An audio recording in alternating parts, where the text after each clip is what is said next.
Hello and welcome to Monday's edition of the Kings of Anglia Ipswich Town podcast. My name is Andy Warren and I'm joined by two men with whom I'm planning a super breakaway podcast. First up, Stuart Watson, will you join my European breakaway podcast? If the price is right, yeah, I'm a mercenary for hire, no problem. Good, that's you in. Gun number two for hire is a man we don't hear from very often on the Kings of Anglia podcast, but when we do, it's great. He's maybe the Tottenham of this scenario, who you wouldn't think would be part of the breakaway. He definitely is. Mike Bacon. Thank you, Andy. Joining me? I'm in. Absolutely, I wouldn't miss it for the world. A packet of knobby nuts and a pint of Carlsberg. I'm anyone's. And nobody can get rid of you after that. Once you're in, and that's the great thing. It will never change. It'll still be fun though. We're about to talk about a subject that's a million miles away, thankfully, from any kind of European Super League. We're about to talk about League One football, Ipswich Town, of course. And I'm in the strange position of sitting here talking, having not been to the game. Very, very rare that I have the misfortune of missing an Ipswich Town game. Don't shake your head, Stuart Watson. But on this occasion, I did. I was at a wedding on Saturday. It was great. Found out the score at about 8:30 and just laughed.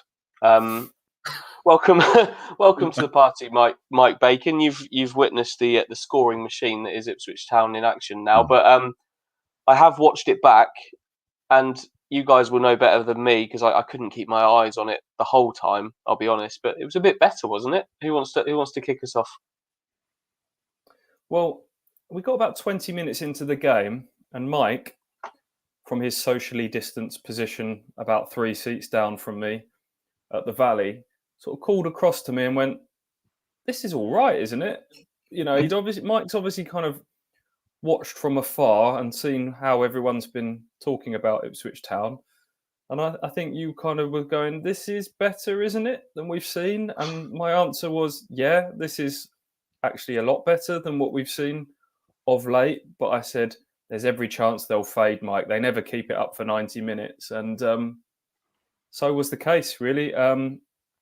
Long spells in this game, I thought, especially the first 20 minutes or so, where they looked pretty good, actually. Kept the ball better. I thought they were more composed. I thought they played a little bit higher up the pitch. They were braver. All the good stuff that we've been hoping to see from Paul Cook football. But again, wasn't maintained across the 90 minutes. And in the end, they were probably clinging on a bit for those last 20 minutes. So I think all in all, a draw, another 0-0 draw was probably about right. What did you make of it, Mike?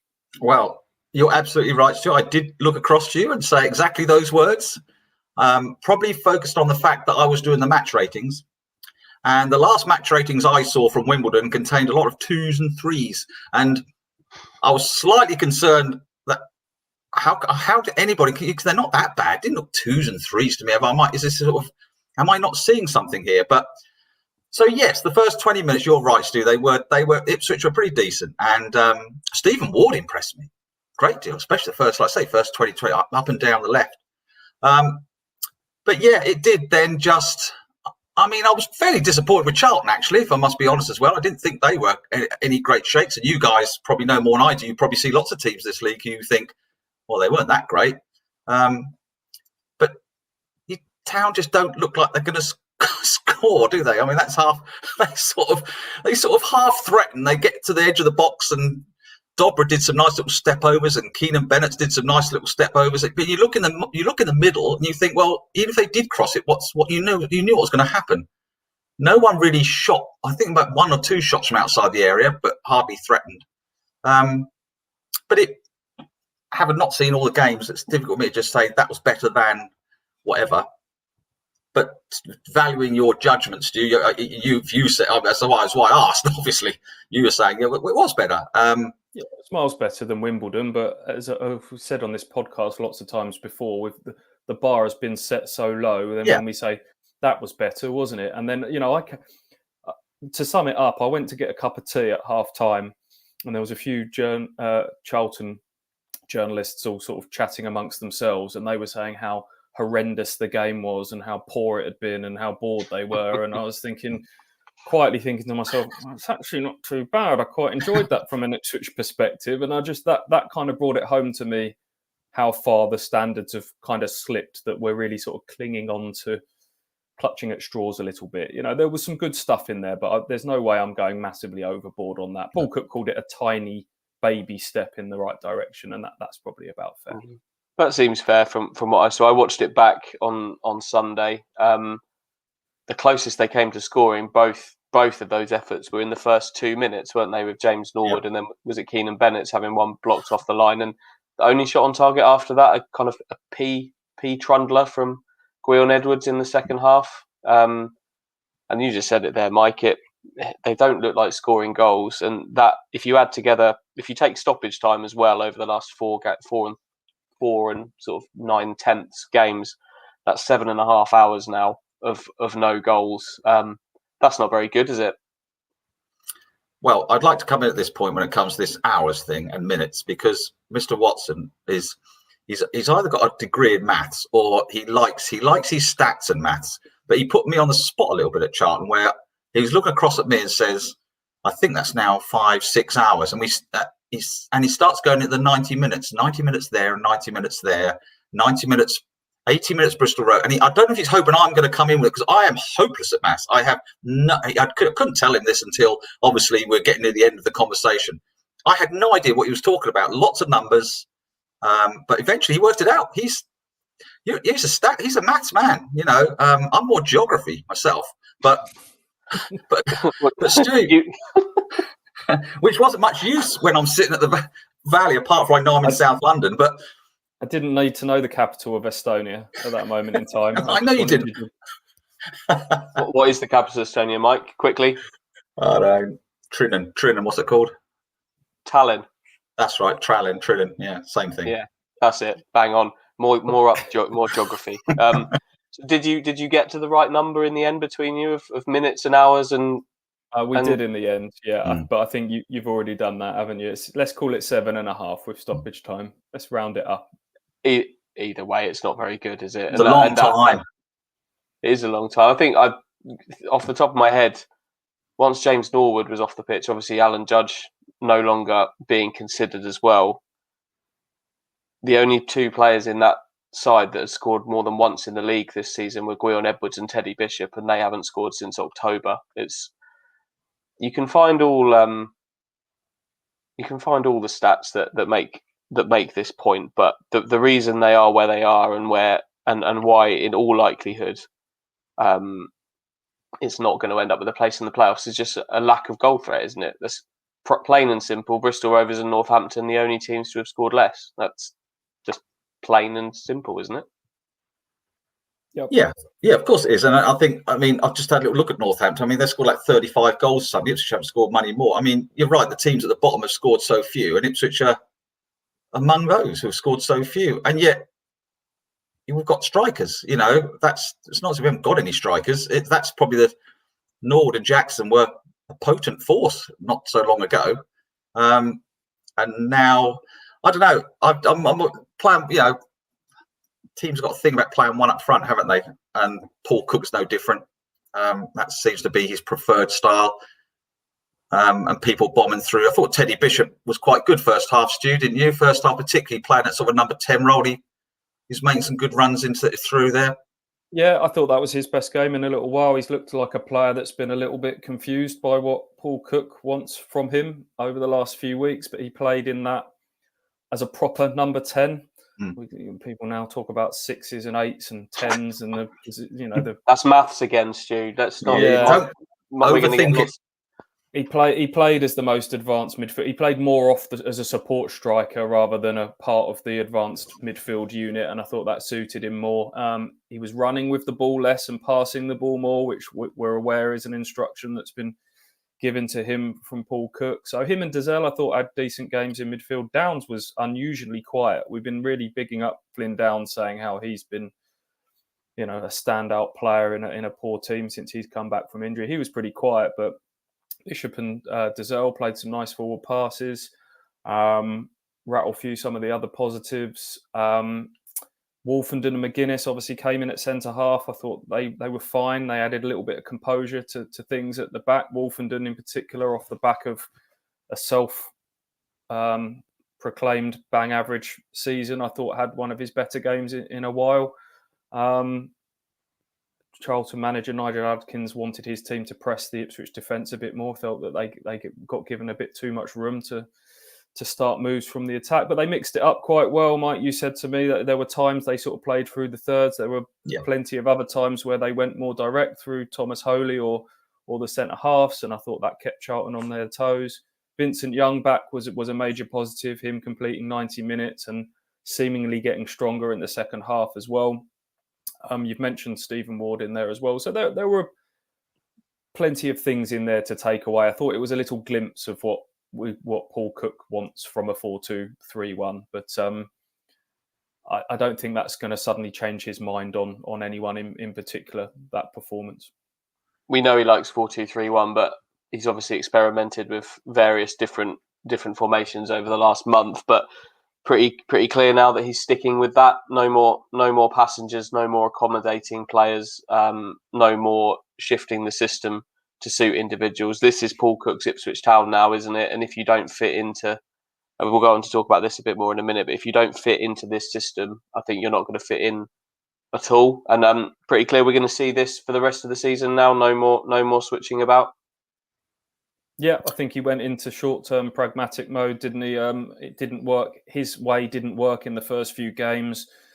Then it suddenly dawned on him that, we just need to get the points by hook or crook, and went for whatever way he thought was going to get some points and started changing to two up front and accommodating systems and wing backs and different things. That didn't work. So he's now just decided, sod it, it's my way, and it will either work or it won't. And it feels a little bit already like sights have turned to next season. They're making all the right noises about while it's still mathematically possible and while there's a bit of fire burning in me still, but I don't think they're convinced themselves. I think they know the damage is done and that the moment has gone now. There's it's not so much the gap being 4 points, but there's just too much traffic. They need too many other teams to slip up too many times in a very short window for it to happen. And bottom line, to go and win all of their games now, they're not winning games. They're not scoring goals. There's no way this Ipswich team can win 5 games in a row. It's just not happening.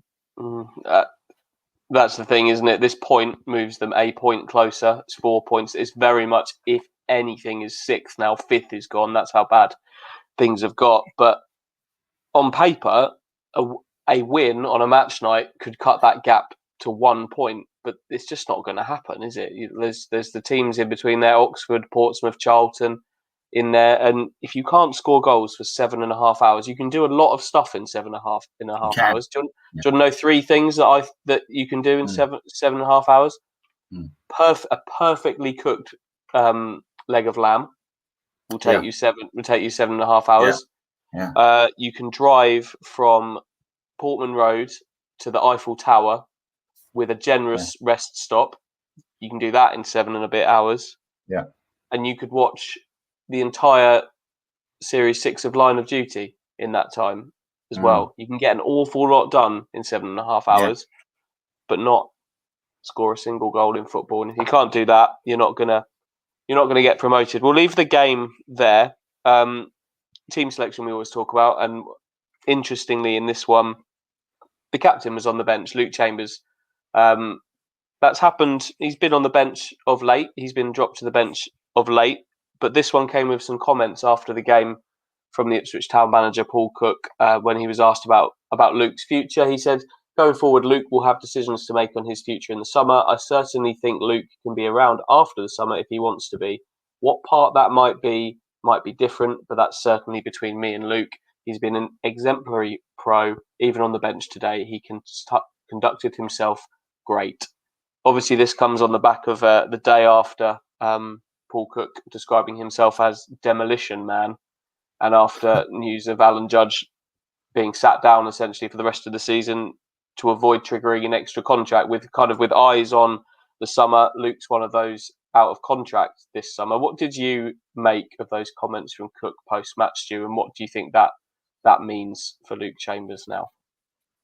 The fact that he said it's Luke's decision makes it sound like there'll be an offer, but it depends what sort of role. I don't know. Maybe we're joining the dots wrong, but it sounds like that might be a sort of a part coaching role, and then it's up to Luke whether he wants to go and squeeze a bit more out of his playing career or whether he wants to start winding it down a little bit. I don't know, but it's clear there'll be an offer of some description there for Luke. What do you make of it, Mike?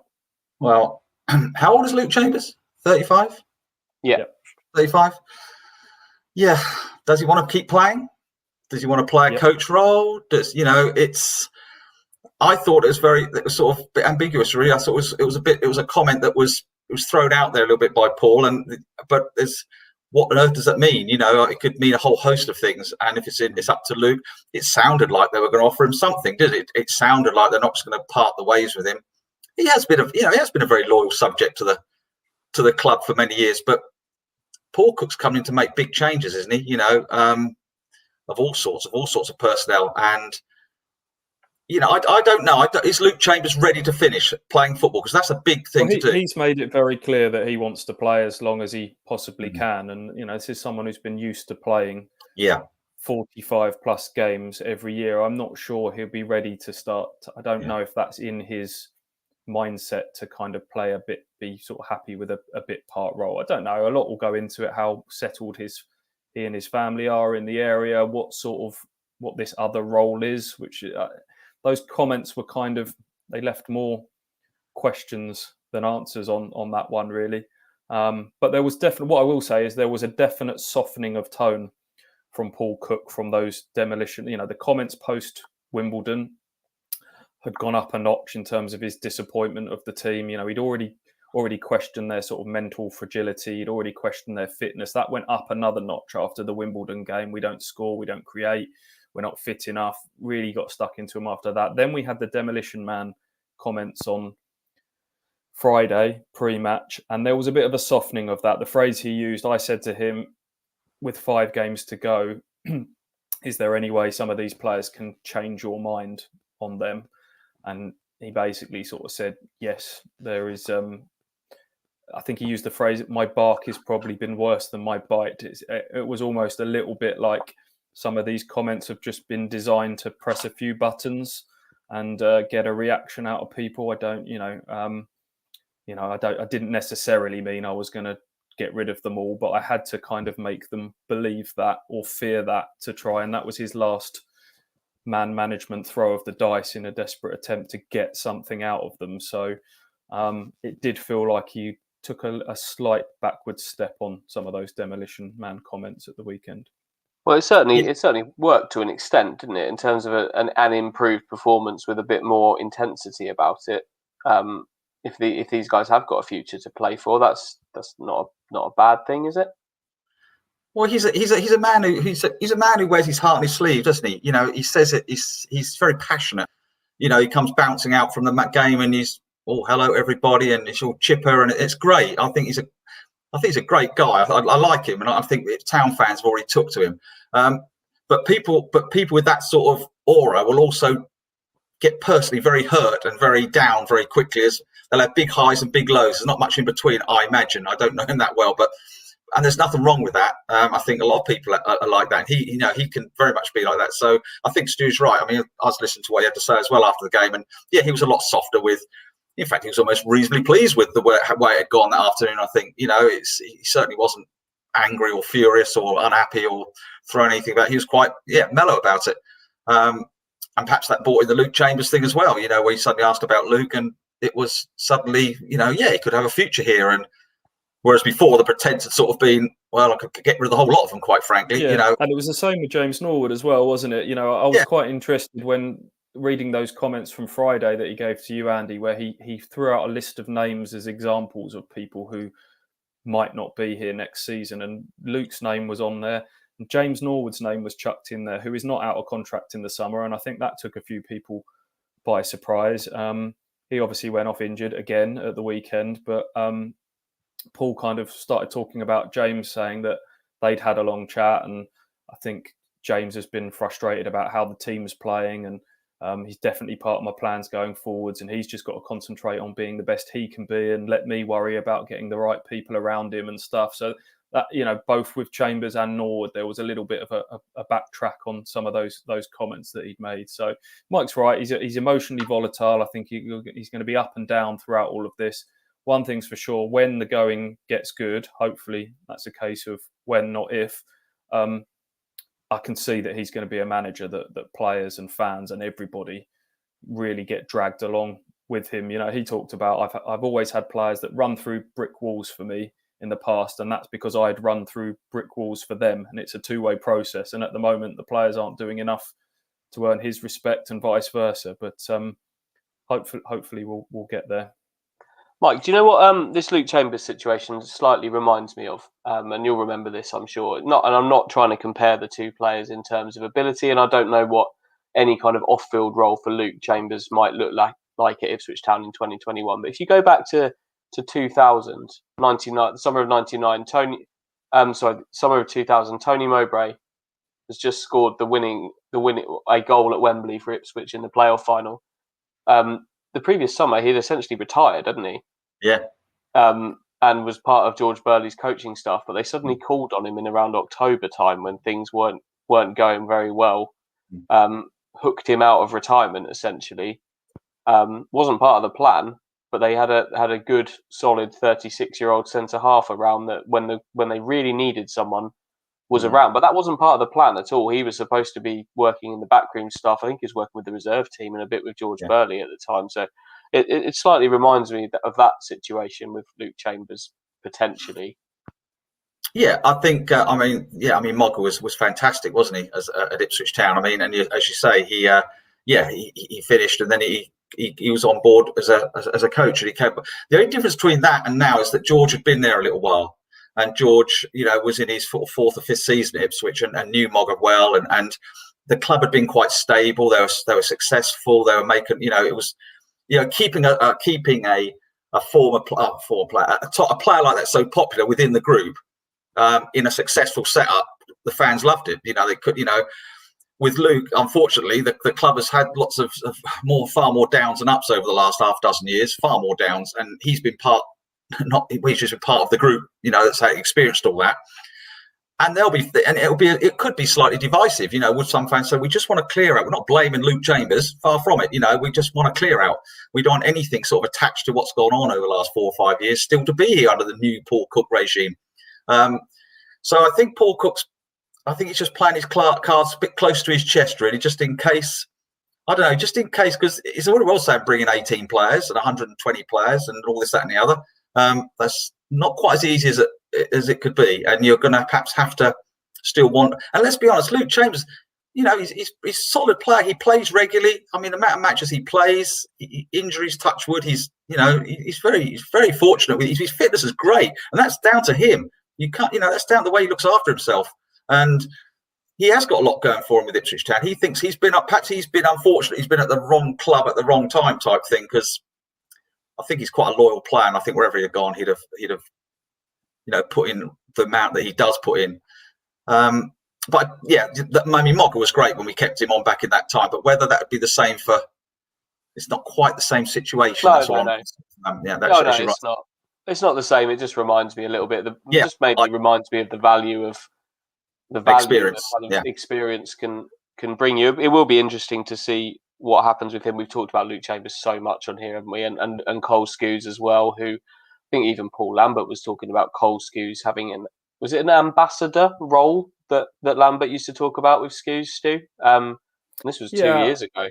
I could see Cole doing more of an off-field type role, almost like a Simon Milton type role. I could see Cole kind of doing stuff like that. I think Luke's very different. I think he'll be very much football side of things completely.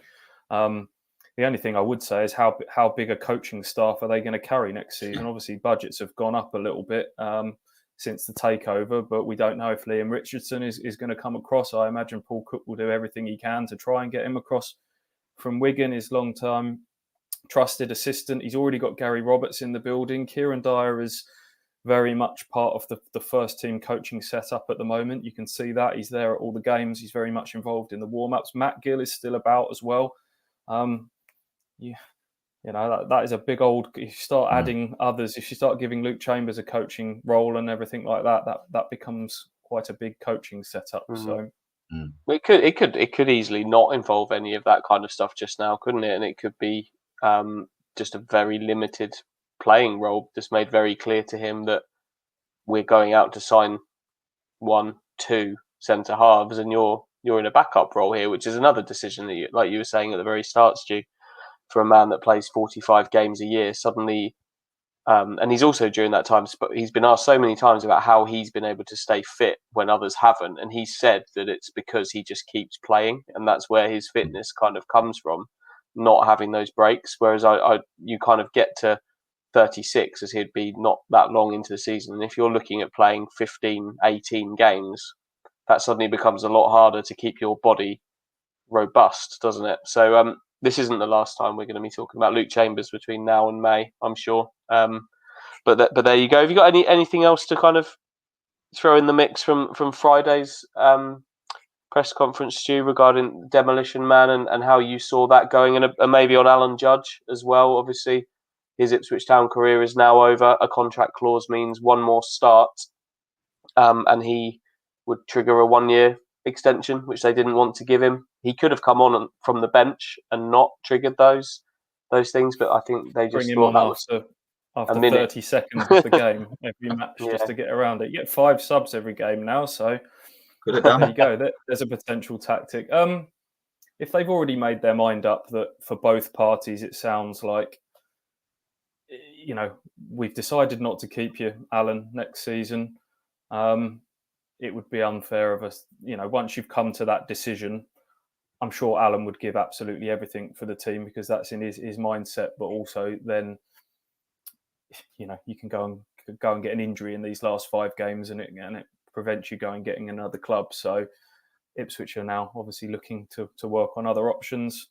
Alan's, trying to protect himself going forward. So I can kind of see how they've come to that conclusion. I'm sure that is in the mindset of the other players that, crikey, Alan Judge has, and Alan has probably been a disappointment as a signing because we all hoped that he was going to be an absolute star signing in League One, and he's not lived up to those high standards. He's probably been one of their better players this calendar year. He's come, but over a period of his 2 and a bit years at Ipswich, he's not lived up to what we hoped. So yeah, I'm sure other players have thought if they've come to that decision on Alan Judge, then maybe that puts me in the danger zone as well. But on the Demolition Man comments, Mike, what's your 80s film knowledge? Demolition Man is that a Sly Stallone? I don't really remember the 80s, but what were you doing in the 80s? I was hadn't been born very long, had I? I mean, it's not, it's only. Yeah, good point. I was only about 7. No, 93, I think. Sorry. Okay, let's rephrase. Mike, do you remember the 90s? The 90s. Yes, I remember the 90s. No, it was Stallone, wasn't it? Demolition Man. Yes, I don't remember the film that well, to be perfectly honest. Was he some sort of character that went around smashing everything to pieces? I don't know the plot of the film. I assume it is just a classic action film. It's Wesley Snipes, Sandra Bullock. I'm just having a look now. But Sly Stallone, do you know what I immediately thought of? The fact that we had, not that long ago, we had Paul Lambert dressed up as Rambo on a giant banner. Yes, yeah. And then just a few months later, we've got the new Ipswich manager comparing himself to another Sly Stallone movie character. That was the first thing that came to my mind. So what would Paul Hurst be then? What are there any Sylvester Stallone comparisons there? No. Who's Rocky out of former? Maybe Ipswich Chris managers? Doig. Die Hard. How about Bruce Willis in Die Hard? I think Chris Doig would take that role on quite well, just quite comfortably, I would have thought. Yeah. I don't know about Paul Hurst. I'm not quite sure about Paul Hurst. I've got Get the nowhere listeners else to to go send with in this. some. No, I haven't either. It felt Judge like a Dredd. good direction to go in. I've not seen Judge Dredd, but Brilliant. I've seen the Rocky Look. films though. I watched Have you- Casino Royale last night, and have you? That's Bond. I mean, Bond is yes, no. Hang on a minute, because I get a lot of this, but Bond is. We keep talking about these American Stallones and all this sort of, and these Bruce Willises, and we've failed to talk about Bond, the most outstanding all action character the world has ever seen. And Good.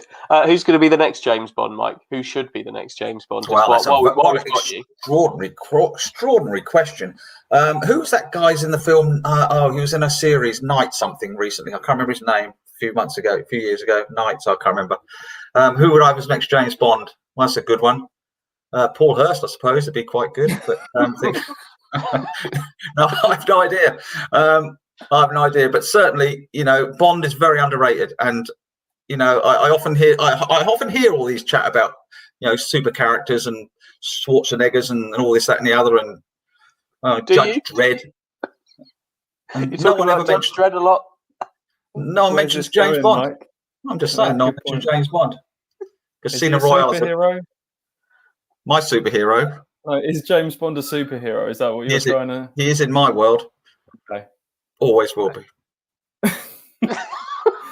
The man with a golden gun. Don't forget that. What a film. That chat went down a direction I wasn't expecting. I'm all for it, to be honest. I've got more questions. Yeah, carry on, my friend.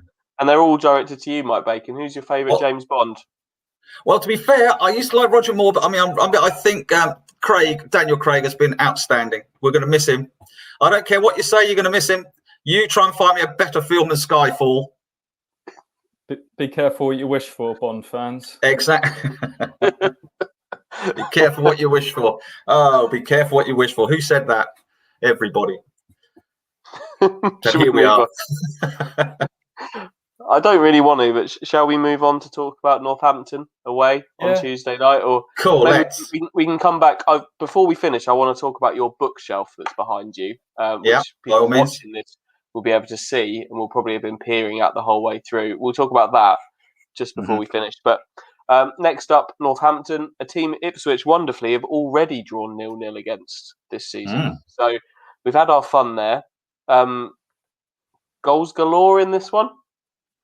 Would you like me to come in here, because one of my great tasks here at East Anglian Daily Times, stroke Ipswich Star, stroke Green and stroke Argent, is I'm allowed to meet the opposition.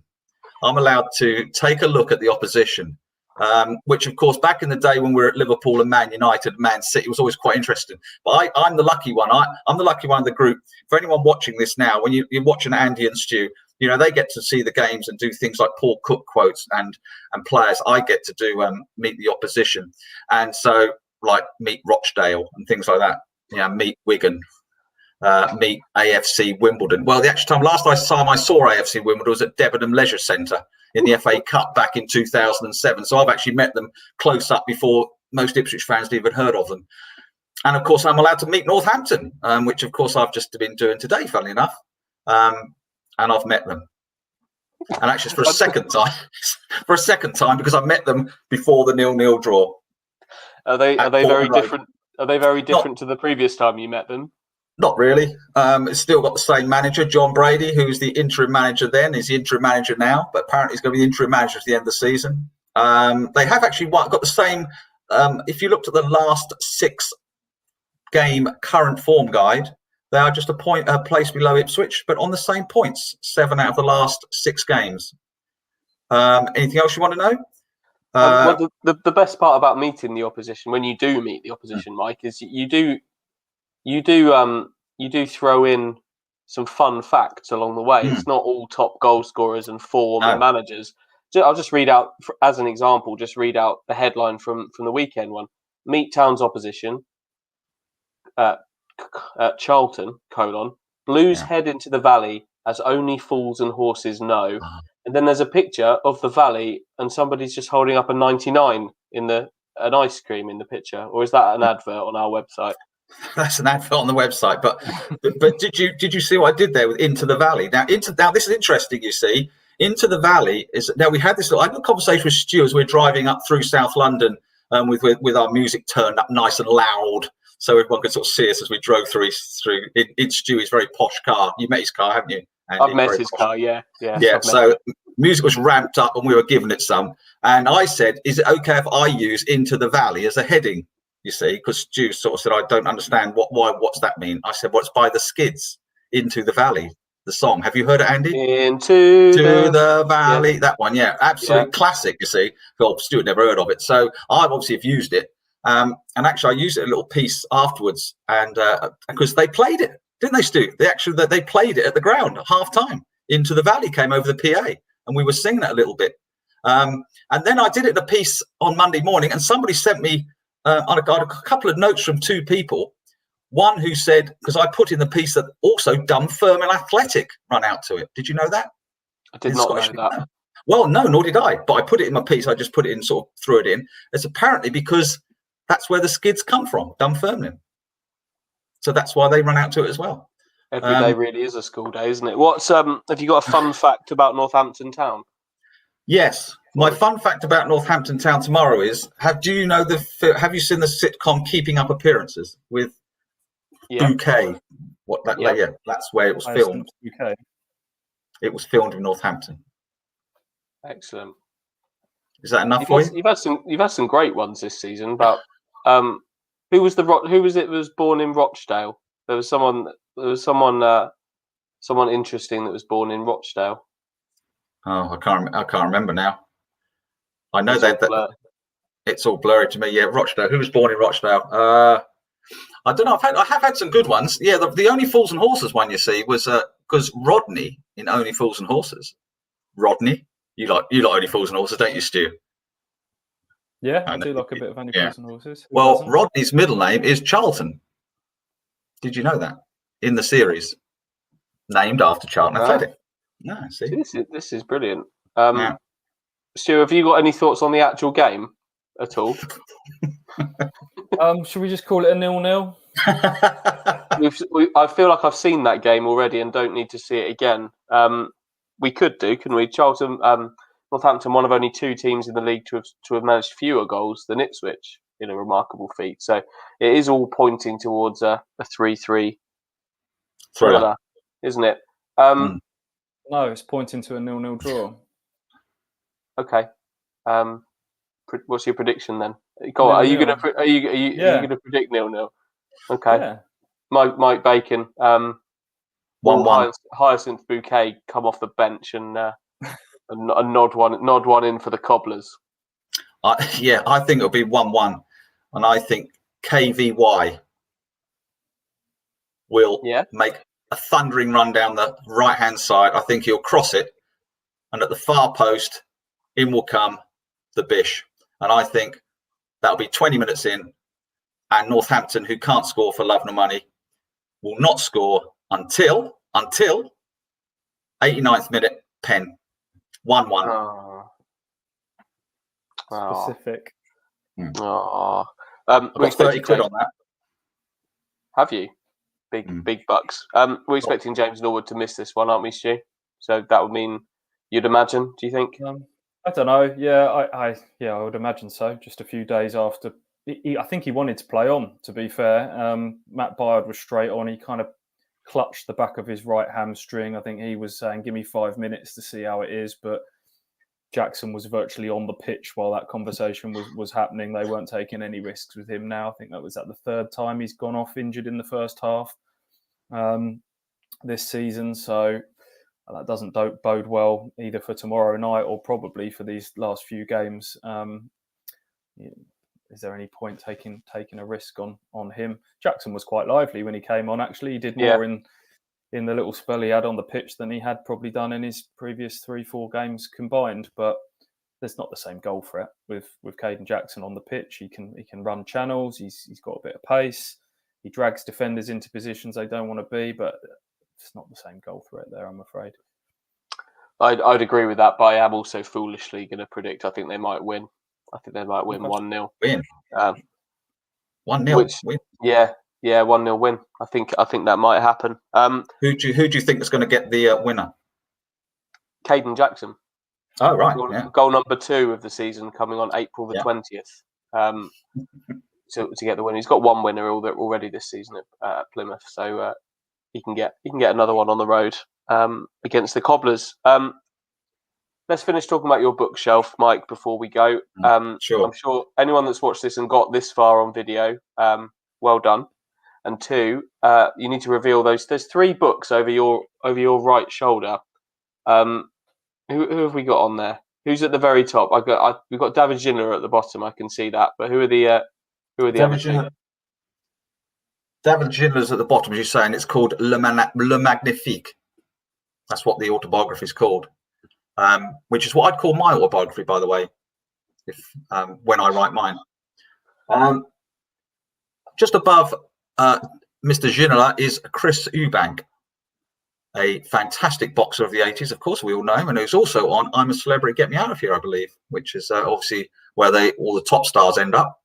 And at the very top, very top, is Boris Becker, the ex-famous, fantastic tennis star. So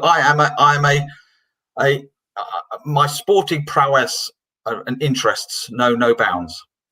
You expected to see, what did you expect to see up there? The Johnny Walk autobiography or something? Well, I'm just intrigued because there's obviously more than 3 books on there, but have they been selected as kind of ones that represent you to show off? Is that bookcase been put up in this era of Zoom and video calling just to kind of highlight your intellect and ability to read, or what's the thought process?